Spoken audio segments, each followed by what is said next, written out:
Hi, I'm Steve McDaid, Director of McDaid Screeding. We're here today to show you our latest investment, the Bremat F3.17 Screed Factory.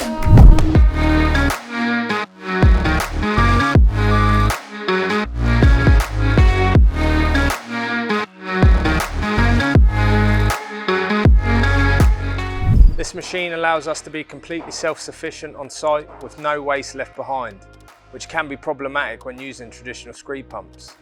With a maximum capacity of 35 tonne and a mixing time of 45 seconds per gauge, this machine can empty a load in 4 hours. In most cases, the machine is reloaded on site using a grab lorry. This machine means we can lay floors at high speeds, making it more efficient. The onboard computer generates a printout of each and every mix. This is then given to the main contractor and filed, ticking all the quality assurance boxes. Where the Screed Factory comes to site, everything's on board.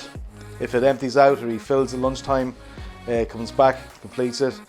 Environmentally friendly, no spillage, anything like that. It's a great machine, and we'd be sort of stuck without it having it on this project. Most importantly is the improved health and safety aspect of this machine. Being fully automated and operated by remote control, this takes away the need for an operative to work near the potentially dangerous mixing chamber.